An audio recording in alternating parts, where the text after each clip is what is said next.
Materi kita kali ini adalah survei pola distribusi perdagangan beberapa komoditas tahun 2020. Sebelum kita bahas lebih lanjut mengenai bagaimana teknis survei pola distribusi perdagangan 2020, mari kita flashback lagi tentang gambaran umum pola distribusi.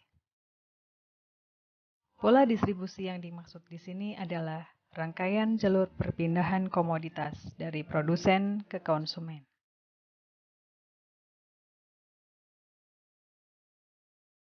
Kegiatan ini masih terus dilakukan karena masih tidak jarang kita temui bahwa di beberapa komoditas strategis pada suatu saat mengalami kenaikan harga yang ekstrim, atau terdapat kasus di mana petani mengalami kerugian karena produksinya hanya dihargai sangat murah. Sementara di sisi lain ternyata ada kelompok pedagang perantara yang meraup keuntungan yang jauh dari yang diterima petani. Sampai pada permasalahan tingginya harga yang harus dibayarkan oleh konsumen akhir dan permasalahan distribusi lainnya. Hasil dari kegiatan ini diharapkan mampu memberikan gambaran tentang distribusi perdagangan dalam negeri sebagai acuan dibangunnya sistem distribusi perdagangan yang lebih efisien.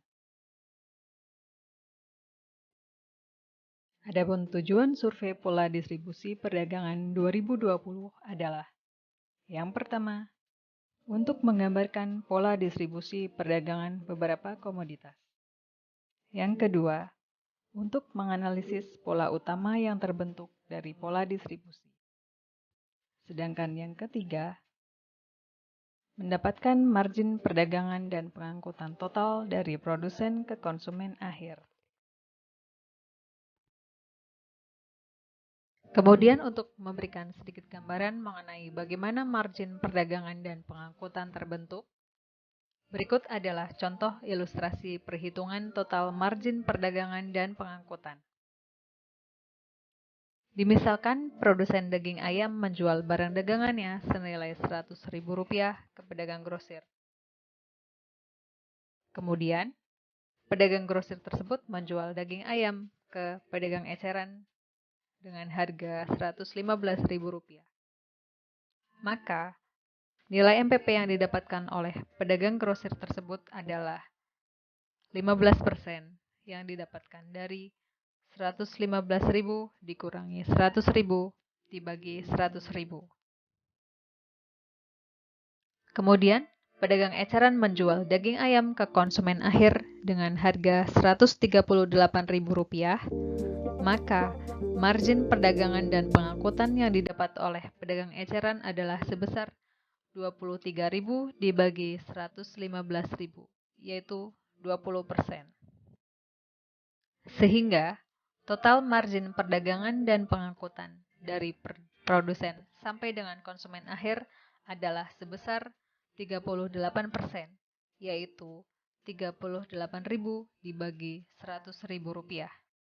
Jadi, bukan serta-merta menambahkan MPP pada masing-masing pedagang perantara, melainkan melalui rumus sebagai berikut.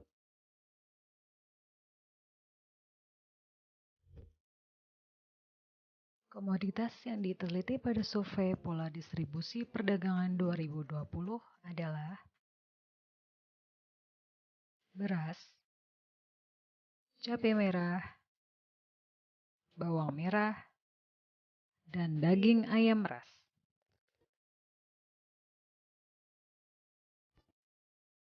Penentuan komoditas yang menjadi cakupan survei pola distribusi perdagangan beberapa komoditas 2020 didasarkan pada 3 hal, yaitu: yang pertama adalah tingkat konsumsi. Komoditas yang terpilih sebagai cakupan adalah komoditas yang paling banyak dikonsumsi masyarakat, sesuai dengan hasil Susenas.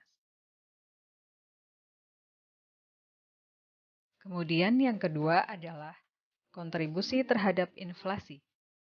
Kenaikan harga-harga kebutuhan pokok selalu dipantau oleh pemerintah untuk menjaga perekonomian tetap stabil setiap bulannya. Kenaikan komoditas kebutuhan pokok biasanya menjadi penyumbang terbesar inflasi bulanan. Terlebih, Untuk komoditas pangan yang harganya selalu berfluktuasi karena sangat tergantung pada hasil panen dan faktor lainnya. Dalam hal ini, beras, cabai merah, bawang merah, dan daging ayam ras memenuhi kriteria tersebut.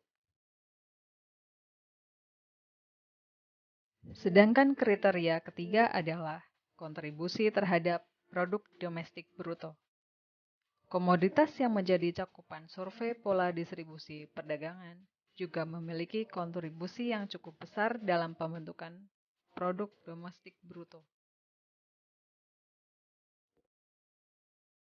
Cakupan survei pola distribusi perdagangan beberapa komoditas tahun 2020 meliputi 34 provinsi yang terdiri dari 354 kabupaten kota dan dengan sampel sebanyak 5.292 usaha.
Adalah sebagai berikut.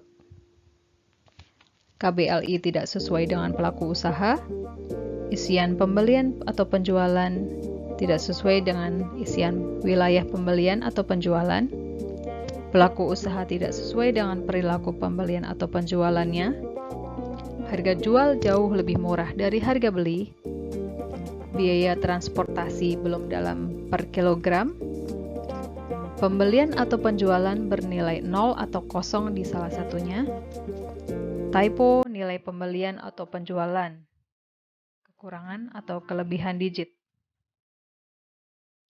Beberapa inkonsistensi pada Poldis 2019 belum terjaga oleh rule validasi, sehingga terkadang perlu dilakukan manual adjustment pada waktu analisis data. Namun, tidak jarang juga ditemukan inkonsistensi yang tidak dapat dilakukan adjustment karena keraguan akan kebenarannya. Usaha meminimalisir permasalahan tersebut agar tidak terjadi lagi pada Poldis tahun ini adalah dengan mengupdate rule validasi. Pesan yang akan muncul nantinya dapat berupa pesan error maupun pesan warning.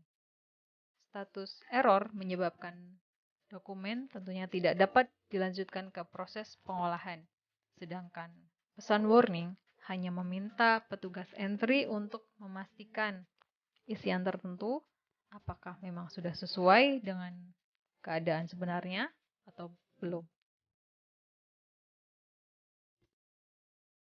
Pada tahun 2019, informasi dari daerah tentang fenomena yang menjelaskan timbulnya perbedaan pola distribusi dan nilai MPP cukup minim. Hal ini mendorong subject matter untuk mencari referensi ke sumber-sumber lain yang dapat dipertanggungjawabkan beritanya. Berikut adalah beberapa contoh fenomena yang dapat menjelaskan terjadinya perubahan pola distribusi dan nilai MPP. Yang pertama adalah operasi pasar. Operasi pasar dapat menjadi salah satu faktor perubahan harga suatu komoditas, karena pada saat-saat tertentu di mana harga komoditas tersebut mengalami kenaikan atau penurunan harga yang cukup ekstrim, pemerintah berupaya menjaga kestabilan harga dengan menggelar operasi pasar. Yang kedua adalah adanya impor komoditas tertentu. Dibukanya keran impor juga dapat mempengaruhi harga komoditas lokal.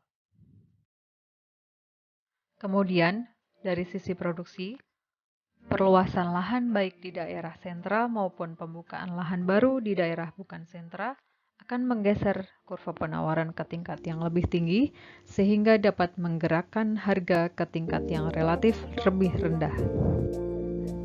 Sedangkan di sisi infrastruktur, contohnya adalah dibukanya pasar lelang dapat membentuk rantai distribusi yang lebih efisien karena dengan adanya pasar tersebut, petani dapat langsung dipertemukan dengan pedagang perantara yang mampu memberikan harga yang lebih pantas bagi petani dan sekaligus harga yang terjangkau untuk konsumen akhir.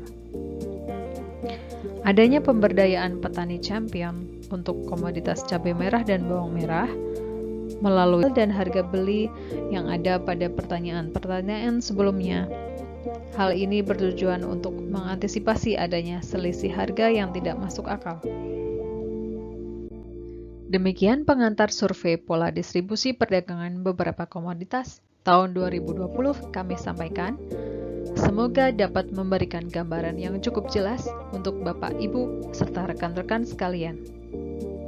Selanjutnya, pembahasan mengenai cakupan KBLI di SPU DSPP, tata cara pengantian sampel, dan tata cara pengisian kuesioner akan diberikan dalam tayangan selanjutnya.